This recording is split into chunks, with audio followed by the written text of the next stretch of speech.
tajuknya ialah dalam bab yang ke-10 pada menyatakan ingat akan mati ataupun zikrul maut, mengingati mati, ingat akan mati. Seperti mana kata pengarang, ketahui olehmu bahawasanya ingat akan mati itu kelakuan yang dipuji lagi yang dituntut oleh syarak. Kalau Imam Al-Ghazali pun dalam menggariskan tentang 10 sifat-sifat mahmudah ini, antaranya yang disebut ialah mengingati mati, dan adalah ia sebab bagi membanyakkan ibadah. Sebab apa? Bila kita ingat mati, maka kita akan rasa bahawasanya ibadahku kurang lagi ni, maka kita akan perbanyakkan ibadah kita. Dan sebab bagi mensedikitkan dunia dan angan-angan, sikitkan angan-angan, sikitkan nakkan rebutkan peta dunia ni. Sebab apa? Sebab bila mana dia memikirkan mati, bahawa dia fikir balik, ni aku nak rebut-rebut ni, aku nak buat ke mana? Peta pun bukan boleh masuk dalam kubur pun, pangkat kuasa apa pun tak boleh bawa masuk kubur. Title apa pun tak ada, dia tinggal dekat tu je lah. Bila dibacakan talqin pun tak ada sebut pun datuk, doktor, ustaz apa semualah dah. Tak sebut pun, sebut nama je lah, wahai Sri Polan bin Sri Polan. Apabila datang kepada kamu dua malaikat, janganlah kamu gentar dan takut dah. Jadi bila orang ingat mati ni, dia nak ambil harta dunia pun dia fikir balik, aku nak buat apa banyak-banyak ni, dan kalau dia fikir balik ibadahnya kurang, maka dia akan memperbanyakkan ibadah. Kerana sabda Rasulullah sallallahu alaihi wasallam, aksiru zikraha zibil ladzati fa innahu la yakunu fi kasirin illa qallalahu wala fi qalilin illa ajzalahu. Rawahul Baihaqi an Ibnu Umar radhiyallahu anhuma. Artinya, apa sabda Nabi SAW ini? Banyakkan oleh kamu menyebut akan yang memutuskan segala kesedapan, iaitu mati. Banyakkan sebut mati ni. Makan banyak-banyak berapa kalau mati pun. Duk sibuk kumpul harta banyak-banyak kalau mati pun nak. Memang tak mati pun nak. Jadi bila mana kita ingatkan tentang kematian, tengah-tengah makan pun rasa tak sedap. Kita duk sedap-sedap makan, tiba-tiba dapat berita dah. WhatsApp je pun, kawan baik kita tu meninggal dunia dah. Tengah-tengah sedap makan, fikir, alamak, ni member baik aku ni, sama-sama dah. Jadi hilang terus selera. Nak makan pun nak tambah dan tidak, walaupun depan tu memang sedap. Dia buat apa?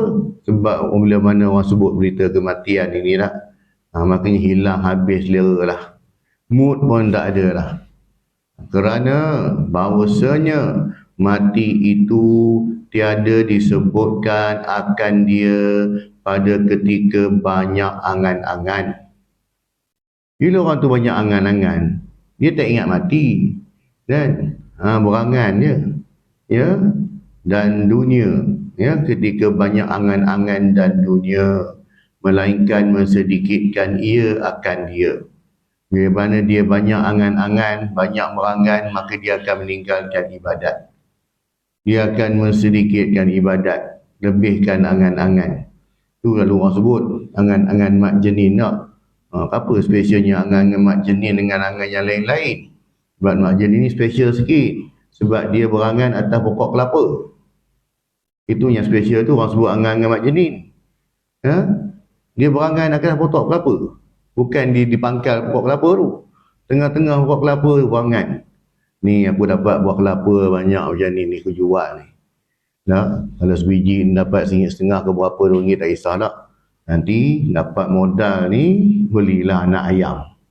Kan? Aku beli anak ayam, pergi pasar beli anak ayam. Aku beli anak 10 ekor, beli 10 ekor tu bela, dah besar bagi makan semua. Kan? Aku jual.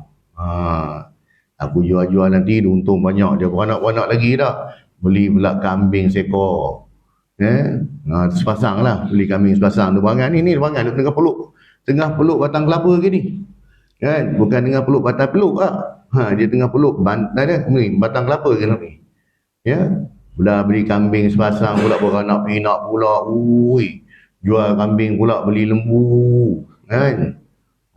Dah beli lembu pula, ternak banyak lagi dah. Seronok dia, nanti aku boleh buat rumah besar kan. Berangan. Lalas kali tu kan, dapat kahwin dengan anak raja tak. Waktu dapat kahwin dengan anak raja tu, dia apa dia? Dia berdebu dah. Dia lepas tangan dia, berdebuk jatuh ke bawah. Hilanglah angan-angannya itu. Sakitnya dapat. Tu kata special yang angan dengan mak jenis. Kan? Kalau angan orang lain, dia biasa kat bangkang pokok. Duduk termenung saja tak. Ini mak jenis tengah-tengah batang pokok kelapa tu. Tengah-tengah peluk pokok kelapa tu boleh berangan lagi tak. Tu panjang angan-angannya itu. Dan tiada disebut akan dia pada ketika sedikit amal ibadat, melainkan membanyakkan akan dia. Bila dia rasa malas nak buat ibadat, susah nak bangun malam, teringatkan mati ni, esok aku mati esok ni. Macam mana ni kan? Bangun-bangun orang rumah kerja-kerja tak bangun dah, macam mana ni? Kan? Ni kesempatan ada lagi aku nak baca Quran. Kesempatan ada lagi nak baca surah Al-Mulk. Ya, nak ibadah, nak tahajud ni tak, buat dululah. Kan? Itu sebab apa? Ya, sebab bila mana dia ini mengingati akan mati. Kan? Dan sabda Nabi SAW, "Aksiru min zikriha zimil lazatil mauti." Rawahu At-Tirmizi wa Nasa'i wa Ibnu Majah wal Hakim wa ghairihim. Ditanya akan Rasulullah sallallahu alaihi wasallam, ayyul mu'minina aqyasu? Qala aktsaruhum lil mauti dzikran wa ahsanuhum lima ba'dahu isti'dadan ulaikal aqyasu. Rawahu Ibnu Majah an Ibnu Umar radhiyallahu anhuma. Artinya, dia mana satu ketika Rasulullah ditanya oleh sahabat, ya, yang mana sekalian orang yang beriman yang lebih pintar? Jadi sahabat tanya kepada Nabi, ya Rasulullah, mukmin mana yang paling pintar? Ya, yang paling pintar. Dia bijak dengan pintar lain tu, ada beza kan? Bijak ni dia atas buku ya. Pintar ini dia bijak, kalau kita sebut apa, bijaksana lah, ada. Pintar ni kita bijaksana. Kan, kalau bijak saja, pandai saja. Dia pandai dengan bijak, bijaksana dia lain. Ya. Kalau pandai ni dia pandai atas buku je lah, teori je dia pandai. Suruh jawab tu semua teori je. Kan? Tapi kalau bijaksana ni dia bercakap tu atas pengalaman. Cakap atas dasar ilmu. Kan? Dia cakap atas dasar pergaulan dia dengan orang. Makanya itu dia cakap tu. Jadi tak sama tak? Jadi nak bagi tahu sini, pintar ni bijaksana lah. Siapakah mukmin yang lebih pintar? Bersabda Nabi SAW, iaitu yang lebih banyak mereka itu menyebut mati. Kan? Orang yang banyak sebut mati. Kan? Kita beramal ni nak mati, so bekalan cukup ke tak cukup. Kan? Banyak ingatkan mati. Ya, kalau orang dulu-dulu dah siap dah pesan ke anak-anak, esok kalau mak tak ada, ayah tak ada ni, kain melekat ni, kain lepas ni kat sini ni, kau ambil kat sini ni. Dah siap dalam almari dah. Ya, dalam tu dah ada dah. Kan, kadang ayah pun pesan, esok kalau ayah tak ada, esok ni kau pakailah kain ihram ni, buat kain kapan ni ayah ni esok kan. Buat je ni. Bagi tahu anak-anak siap-siap. Supaya apa, esok bila mak ayah dah tak ada dah, anak-anak dah tak panik. Tak menjajau mata-kata tak. Bila sebut, dulu mak dah sebut, kalau mak tak ada esok, ambil dalam almari ni dah ada siap dah. Kain berapa pasang, siap kain kapan pun ada lagi dalam tu. Kan? Kadang-kadang dia siap belah dengan kapur baru apa semua barang dah ada dah. Korang tak payah susah lah, kau ambil kat sini je lah. Kan? Itu orang buat persiapan mati. Ya. Kalau orang belah Afghan, kita dah tengok pada Nasrabban yang dia pusing tak. Kita ingat apa benda dia buat. Itulah kain kapan dia kata. Tak. Toban yang panjang tau. Kita tengok tebalnya tak. Ni kain kapan dia kata ni. Kan? Kalau dia mati tu pakai gini je lah. Yang jadinya maksudnya apa tuan-tuan? Tentang mengingati mati, orang ingat mati. Kan? Tak apalah. Hak bukan Islam pun ingat mati juga. Kan? Orang Islam tak, bukan Islam. Ya? Kalau yang bukan Islam tu kadang dia ambil insurans dulu. Bayar, sanggup bayar dah bulan-bulan berapa ambil insurans. Dah siap berapa sebab mati tu senang. Kan? Dah settle dah, tak payah fikir dah. Macam kita pegang akhirat kematian lah. Kan? Orang putih pun sama. Kan? Dia bekerja, walaupun dah tua-tua pun bekerja pun sebab apa? Dia fikir ni aku nak menabung untuk kematian aku. Aku nak beli package yang macam ni. Package ni, berapa orang akan menghadiri majlis aku, keranda yang kualiti macam mana nanti bila aku mati, di mana aku akan ditanam, dibumikan nanti kat sini. Kan? Ingat mati juga. Maksudnya bukan lagi kata orang Islam je lah. Tak, orang yang bukan Islam pun ingat mati. Jadi bila mereka ingat mati ni, makanya dia akan berhati-hatilah dalam berjalan di atas muka bumi ni. Kan? Bukanlah dia berjalan mendabik dada seolah-olah dia tak mati lagi dah, lambat lagi nak mati dah. Tak. Kan? Persiapan mati tu bila-bila je lah. Sebab mati ni, bila dia datang dia tak bagi salam. Ya. Ya. Kalau bagi salam tu tak apa juga. Tahu-tahu, Allah dah bagi dah. Tiba-tiba, semua main tiba-tiba je. Sebab kematian dan juga bala bencana, dia datang dia tak bagi tanda. Tsunami hari itu berlaku 2004. Mana ada bagi salam pun, kita tak tahu sebab tanda tu ada. Tiba-tiba ikan tak pernah naik ke darat lah, kita seronok pakai tangkap dengan tangan apa semua tak. Kita sebab kita tak tahu tanda-tanda kan. Begitulah juga ya tentang kematian ni. Jadi bila mana tentang kematian, Rasulullah kata apa tadi? Buatlah persiapan. Apa persiapannya? Ingat mati. Jadi bila ingat mati, ya, nak berlebihan dengan dunia pun tak ada, kan? Nak berkurang-kurang dalam ibadah pun tak ada. Sebab apa? Dia ingat bekalan nanti nak bawa. Apakah bekalan yang kita kena bawa? Wa tazawwadu fa inna khairaz zadi taqwa. Berbekallah kamu kerana sebaik-baik bekalan itu ialah takwa. Yang ni yang kita nak bawa. Bila sebut takwa ini tuan-tuan, ialah dia bila mana seorang itu dia melakukan ibadah, dia istiqamah datang ke masjid, solat 5 waktu berjemaah, semua dia jaga alhamdulillah, tetapi dia ada kesan. Kesan itu daripada hati dia, sebab ibadah itu mendidik jiwa. Orang yang mana ibadahnya itu beri kesan pada diri dia, pertamanya lidahnya itu lidah yang murni, percakapannya itu percakapan yang harmoni. Ya, perangainya itu perangai yang orang tengok pun sejuk hati. Ni, bila mana orang yang ibadah itu memberi kesan kepada diri dia. Cakap pun tak meninggi diri. Ya, dalam semua perkara bukan, dia tak kata dia pandai pun. Tapi setakat nak bantu, insya-Allah saya boleh bantulah. Saya nak pandai tu tidak. Jadi cakap pun merendah diri. Padahal dia memang pakar dalam bidang tu. Memang kerja dalam bidang tu, tapi tak ada nak tunjuk pun. Kan? Lidahnya tu lidah yang harmoni. Kan? Bukan lidah nak mecah belahkan orang, bukan lidah nak menyakiti orang, bukan lidah nak perli orang. Itu bukan lidah macam ni. Itu nampak kesannya dalam orang bila mana ibadah seorang itu dia beri kesan pada jiwa seorang. Kita cek sendiri tuan-tuan, tak payah tengok orang, kita cek diri itu sendirilah, itu je lah. Kan? Jadi kalau kita masih lagi alhamdulillah dalam ibadah rajin, lidah pun rajin juga menyakiti hati orang. Lidah rajin juga fitnah orang. Tangan laju je forward berita-berita tak benar. Maka cek balik lah. Tak, bukan salah ibadah. Kita main masjid tak salah pun. Tapi rupanya dalam diri kita masih ada lagi sifat jahiliah tu. Tak, sebagaimana sahabat tegur. Rasulullah tegur seorang sahabat. Yang mana sahabat ini dia ejek mak kepada sahabat dia. Kan? Menghina mak sahabat dia. Rasulullah kata pada dia, wahai Abu Zar al-Ghifari. Dia tu lah. Kan? Abu Zar dia hina sahabat lain. Dia hina. Maka Rasulullah kata pada Abu Zar, wahai Abu Zar, dalam diri engkau ni masih ada lagi lah sifat jahiliah. Pada dia sahabat tu. Dalam diri engkau masih ada lagi sifat jahiliah. Kau kena buang benda ni. Kan? Sebab menghina orang, beli orang semua ni, benda-benda yang macam belah orang ni semua Orang panggil jahiliah. Dan yang lebih elok, mereka itu bersedia bagi barang yang kemudiannya. Ya, membuat persiapan lah. Sebab tu saya sebut tadi. Dalam Quran sebut, sebaik-baik bekalan ialah takwa.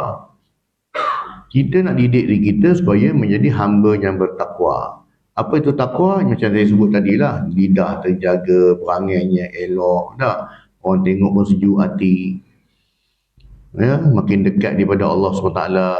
Ya, mereka itu jua sekalian yang pintar, yang cerdik. Ini kata Rasulullah. Orang yang cerdik ini bila mana diingat akan kematian itu.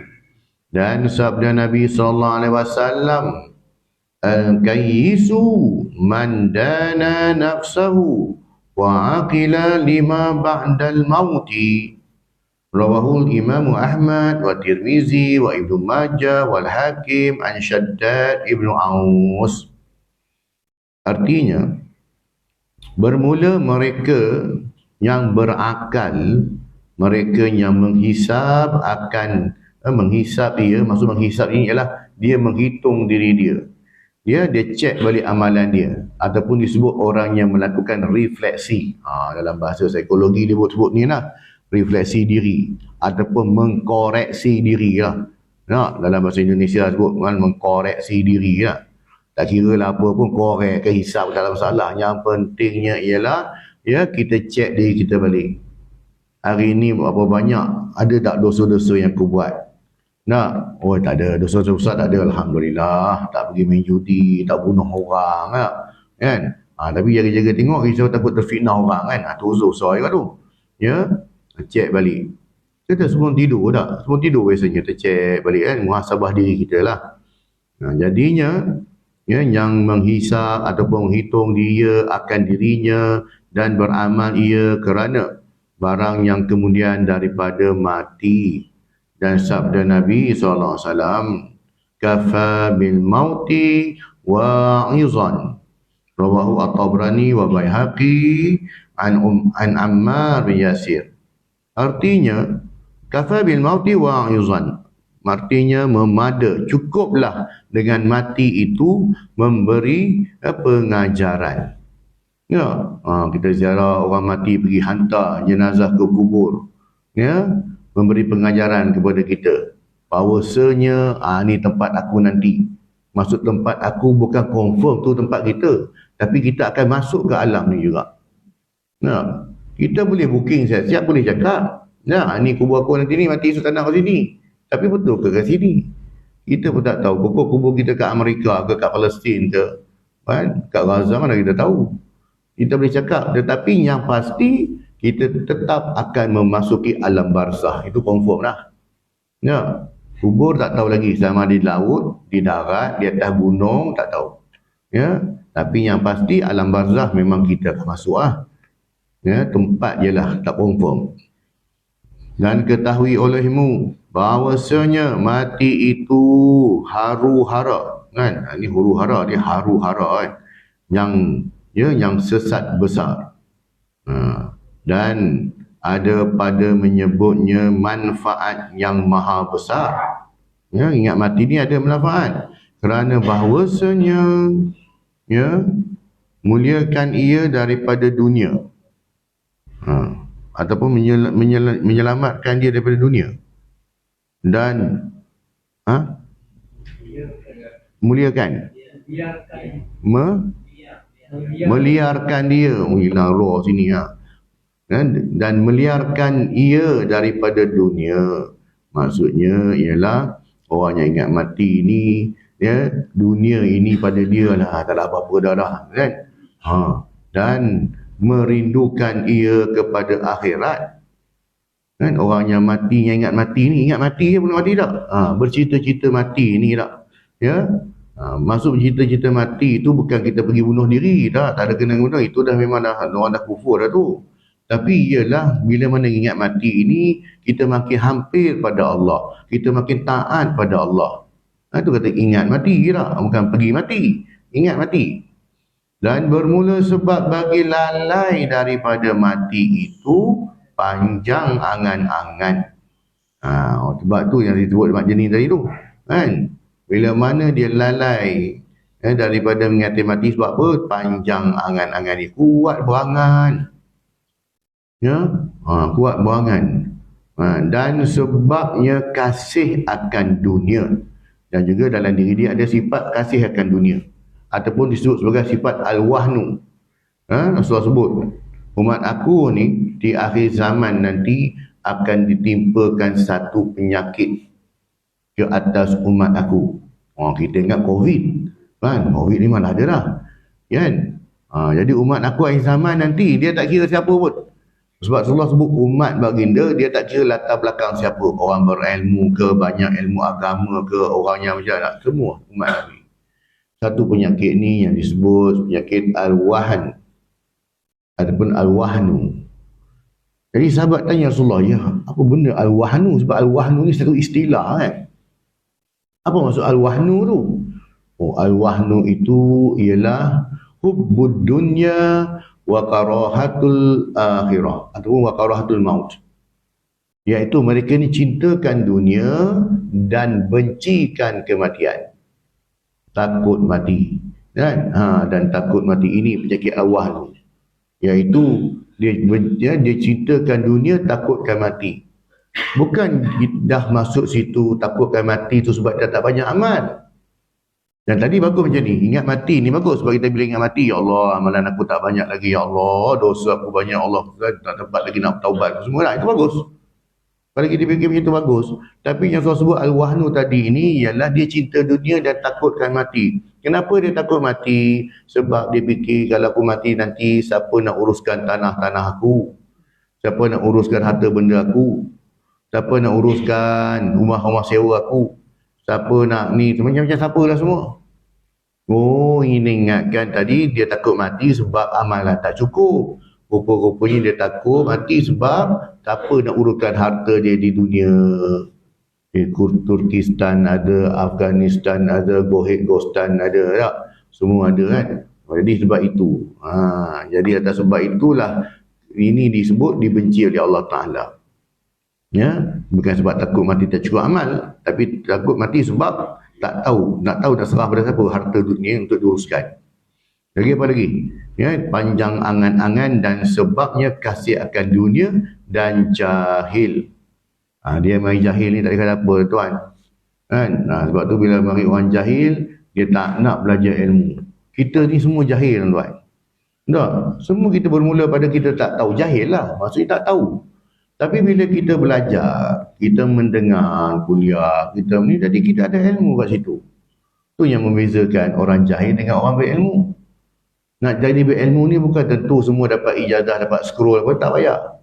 Orang yang berilmu ni dia dapat sikit ilmu, dia amalkan, dia faham, dia sampaikan. Jadi ada manfaat ilmu kat situ.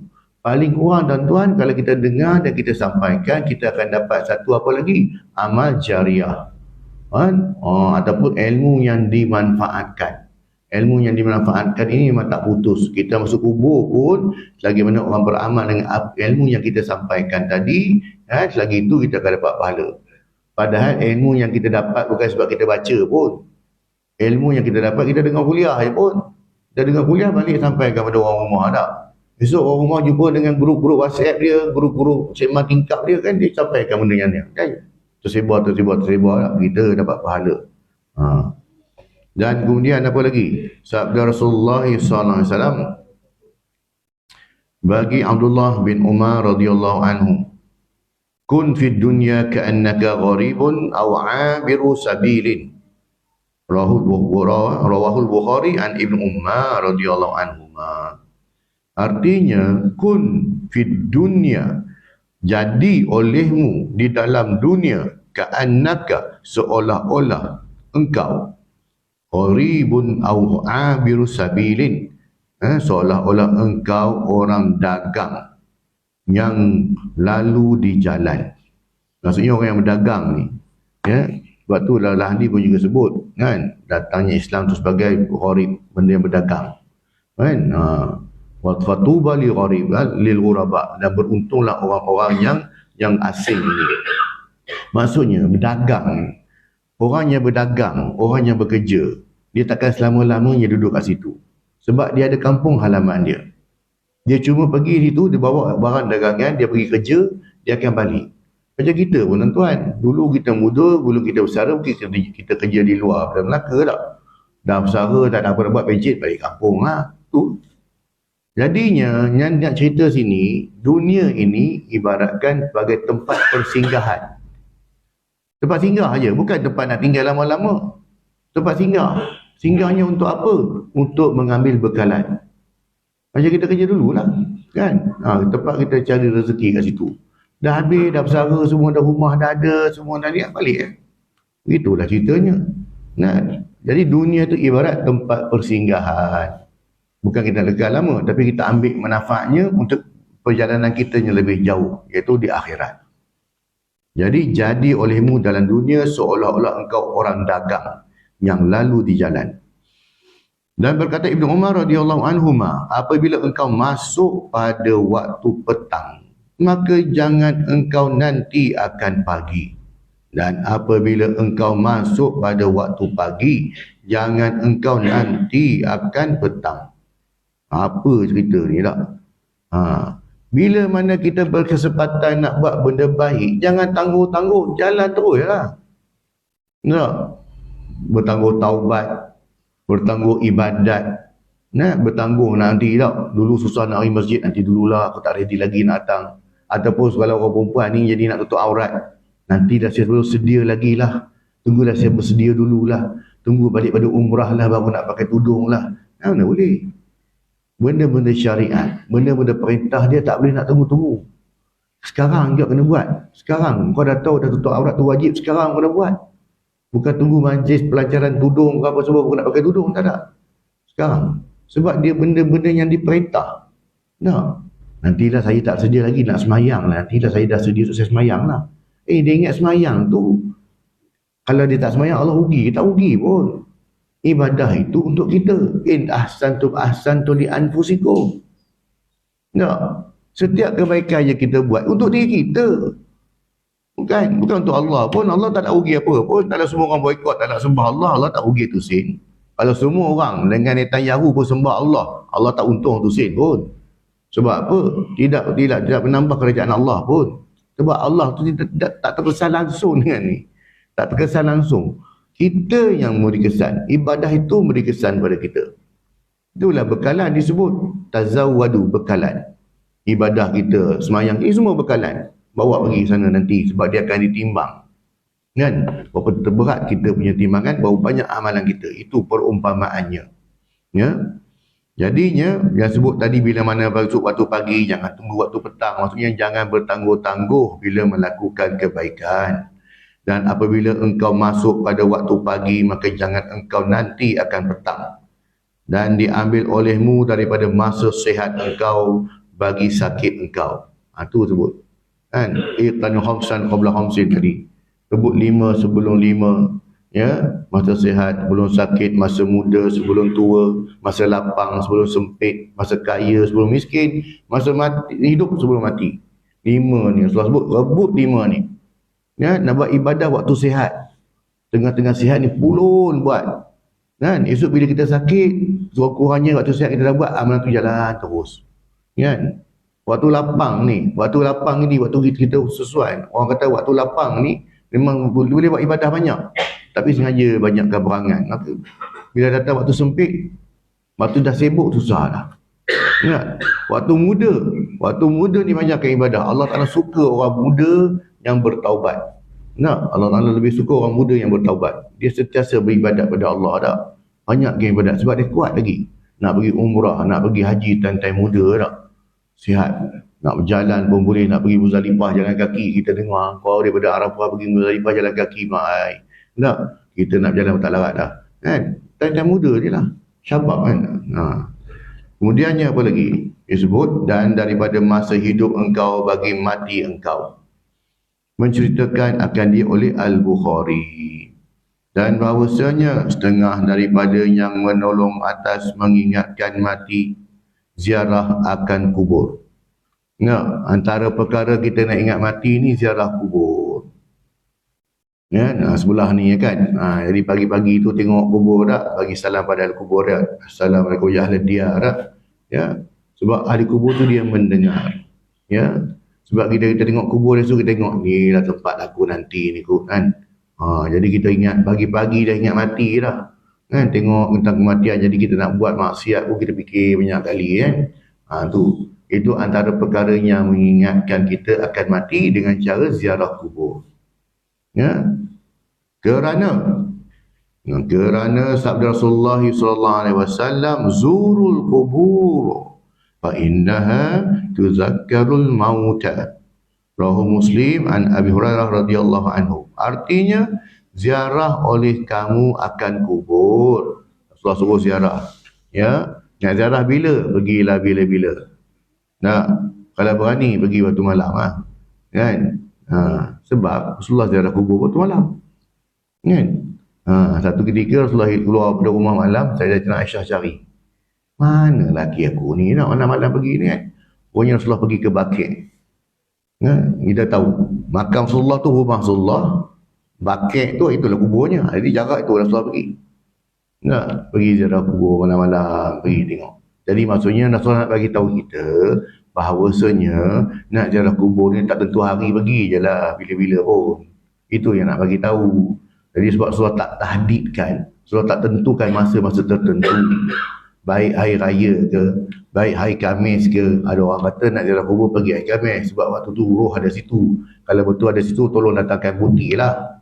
Datang kalau hadis ke, ya, sabda Nabi betul ke hari Khamis roh datang. Kalau datang betul, bagi tahu lah siapa riwayatkan hadis ni.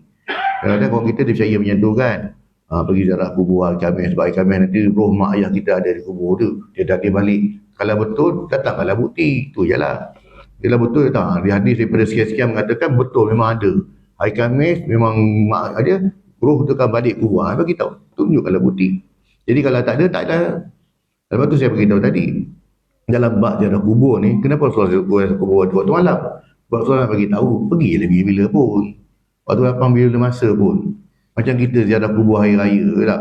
Bagi kita orang yang duduk kat sini, pergilah sebelum raya tu. Sebab hari raya nanti orang-orang musafir yang balik. Dia orang dah sembahyang raya kat sini, takkan nak balik rumah pula. Kubur dah sebelah, pergi ziarah kubur dulu. Lepas tu barulah balik rumah, tak ada lah masalah. Kan? Bagi kita yang duduk kat sini, tak payah nak sibuk-sibuk lagi, nak join dengan diorang lagi dah. Kan? Nak ramaikan lagi kan. Sesak kat kubur lah. Jadi pergi ziarah awal, tak ada masalah pun.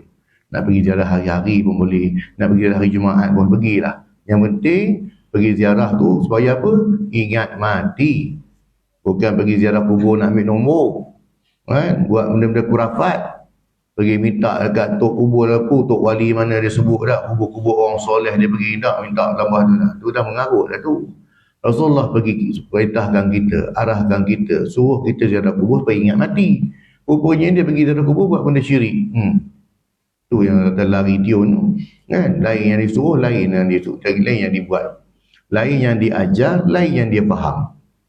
Jadinya, ya, artinya, ya, zurul kubur fa inna tadhakkarul mauta. Artinya ziarah oleh kamu akan kubur kerana bahawasanya memperingatkan ia akan mati.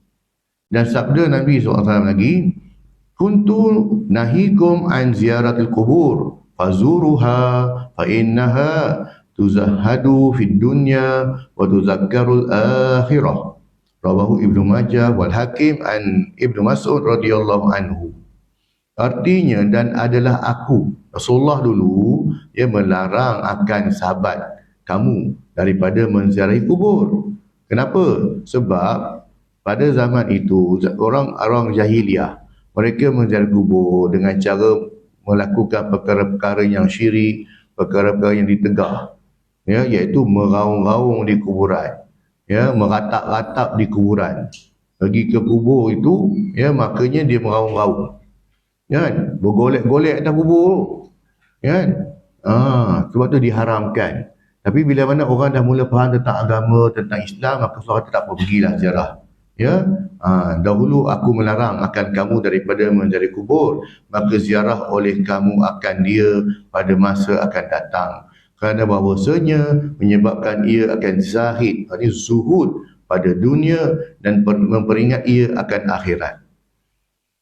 Kadang-kadang bila orang meninggal dunia tak, Kan kadang-kadang orang waktu nak dikapankan, kadang-kadang tak tahulah kan.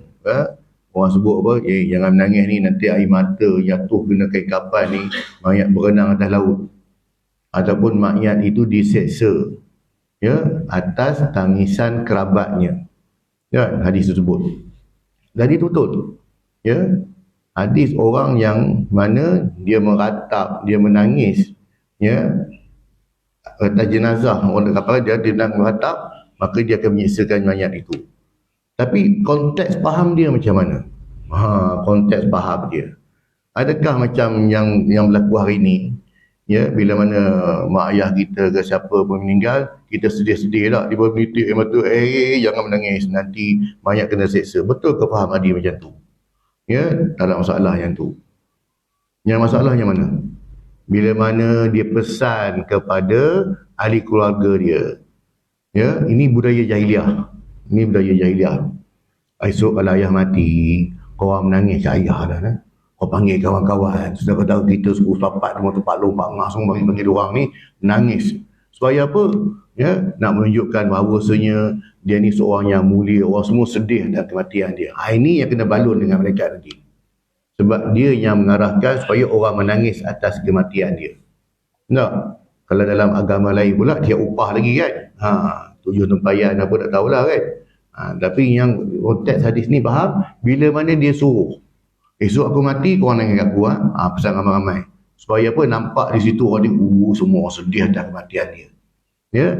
Adapun yang mati macam biasa ni, waris dia menangis, tu bukan sebab sedih dia nak pisah kan. Tak ada kena-mengena dengan arahan pun. Pasal sedih tak ada kena.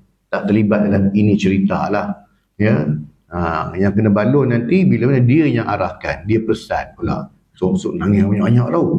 Panggil orang masjid datang nangis-nangis lagi. Kan? Tu kena balon kan tu. Ya, dia yang kena seksa nanti. Dan ketahui oleh bahawasanya pendek angan-angan itu kelakuan yang dipuji. Tak banyak-banyak lah. Kerana adalah ia sebab bagi bersedia bagi barang yang kemudian daripada mati. Bila mana dia pendek angan-angan ni, makanya dia akan banyak, aku yang mati tak, aku duduk bangan-bangan ni, kalau aku mati so macam mana, nak apa persiapan aku dah. Dan bahawasanya manusia bersalah-salahan mereka itu pada pendek angan-angan, dan panjangnya setengah mereka itu mencerita ia akan panjang umurnya 1000 tahun. Kan? Orang ni kalau dia fikir, dia beri kesempatan, tak nak mati dia. Kan? Nak hidup 1000 tahun lagi tu. Tu yang ada lagu-lagu cerita pasal 1000 tahun ni. Kan? Sebab apa? Itu sifat manusia. Kalau dia dah ada kekayaan, kalau dia dah ada kuasa, dia dah ada jawatan, dah ada semua kesenangan, takkan dia nak mati tak? Dia akan minta panjang umurnya. Biarlah 1000 tahun pun. Kerana firman Allah SWT, Allah dah sebut dalam Quran, dalam surah Al-Baqarah ayat yang ke-96, A'udzubillahi minasyaitonir rajim, yawaddu ahaduhum law yu'ammaru alfa sanatin. Artinya, mencita-cita seorang daripada mereka itu bahawa dipanjangkan umurnya 1000 tahun. Sebab tu bila mana sampai 1000 tahun, macam Fir'aun, dia lupa diri dah. Dia lupa diri dah, dia ni siapa? Ya. Sabda Rasulullah sallallahu alaihi wasallam, qalbu syaikhu syabu ala hubbi isnain tulil aishi wal mal. Artinya, bermula hati orang tua muda ia atas kasih akan dua perkara. Maksudnya, dua perkara ni orang tua pun jadi muda balik. Nak duk tengah bongkok-bongkok tak larat pun, kali dia tengok dua benda ni, dia pun jadi muda balik. Pertama apa dia? Lama hidup.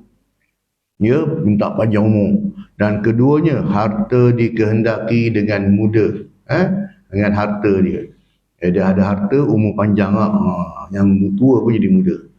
Dikehendaki dengan muda di sini, sempurna kasihnya akan keduanya seperti sempurna kekuatan orang yang muda pada masa mudanya.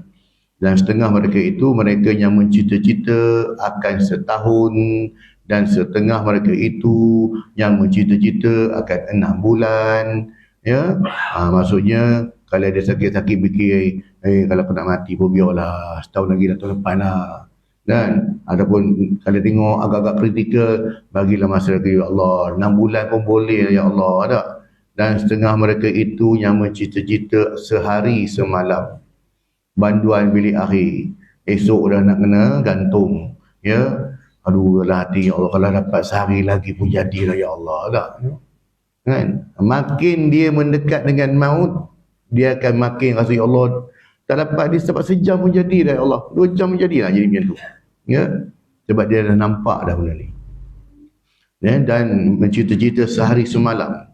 Diceritakan daripada Muaz bin Jabal radhiyallahu anhu bahawa berkata ia, tiada melangkah akan satu langkah melainkan menyangka oleh aku akan bahawasanya tiada aku perikutkan dia akan langkah yang lain, dan bahawasanya faedah bagi pendek angan-angan itu bersegera pada mengerjakan amal ibadat.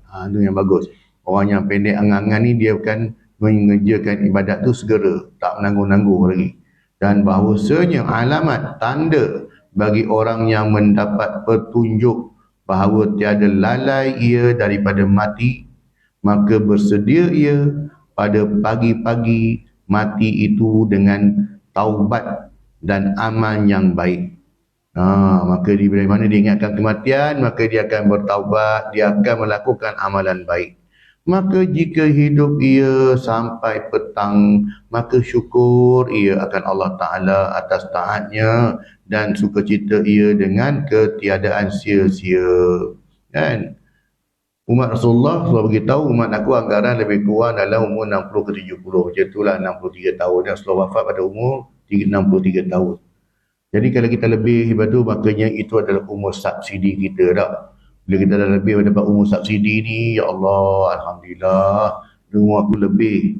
Ya, lebih daripada 63 pun. Dengan sebab itu, makanya aku banyakkan beramal lagi. Tu Allah Ta'ala bagi subsidi, bagi bonus. Kan? Lebih banyak lagi amalan baik dia buat. Dengan ketiadaan sia-sia harinya, dia tidak akan mensia-siakan hari dia. Ya, kemudian memulai ia bersedia pada petang hingga pagi-pagi. Maka syukur ia atas taatnya pada malam itu dan sukacita ia dengan tiada kosong malamnya daripada amal yang soleh.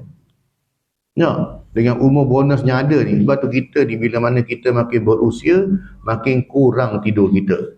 Cuba kita compare dengan bayi yang baru lahir tak? Tengok bayi boleh tengok cucu, tengok kan. Kau ni tidur je lah daripada pagi, petang tidur. Esok tidur. Budak-budak yang macam tu. Cara dia membesar dia dengan banyakkan tidur. Kita ni nak boleh makan berusia, maka makin kurang tidur. Kadang-kadang kita tak tidur, tak dapat pun 8 jam. Tak? Tak dapat 8 jam, kadang 4 jam. Kita tengok mana dan. Jadi dengan nikmat itu, kesempatan itu, banyakkanlah kita beramal. Ya. Demikianlah tiap-tiap pagi dan petang. Dan tiada mudah yang demikian itu, melainkan bagi mereka yang kosong hatinya daripada hidup sampai besok.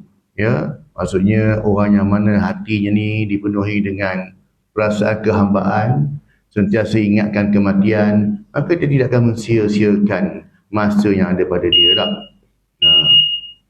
Maka mati itu tuah baginya dan hidup itu bertambah kebajikannya. Wallahu a'lam. Ya. Dengan kepujian Allah Ta'ala telah selesai hamba daripada menghimpunkan kitab penawar bagi hati pada tanggal 7 daripada bulan Rejab tahun 1378 daripada hijrah. Jadi kitab selesai dah. Ya, telah ditulis pada tarikh tersebut. Dan Alhamdulillah kita pun selesai ya, membahaskan kitab penawar bagi hati. Ya, supaya Allah kurniakan rahmatkan kasih sayangnya dan pahala ganjaran yang baik kepada pengarang kitab inilah. Dengan kitab ini kita duk baca Alhamdulillah kan dapat sedikit banyak memberi didikan kepada hati kita.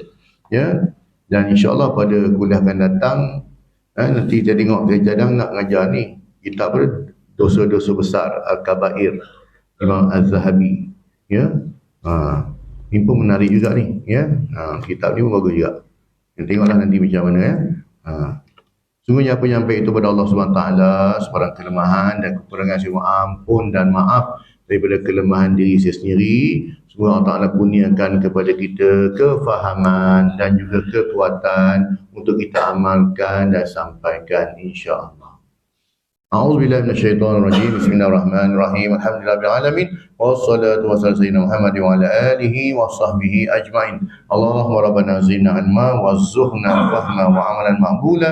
Allahumma ij'al jam'ana hadza jam'an marhuma wa tafarruqana min ba'dihi tafarruqan mahsuma. Allahumma rabbana atina fid dunya hasanah wa fil akhirati hasanatan wa qina adzaban nar. Wa sallallahu ala sayyidina Muhammad wa ala alihi wa sahbihi wa baraka wa sallam. Walhamdulillahirabbil alamin. Subhanakallah wa bihamdika asyhadu an la ilaha illa anta astaghfiruka wa atubu ilaik. Assalamualaikum warahmatullahi wabarakatuh.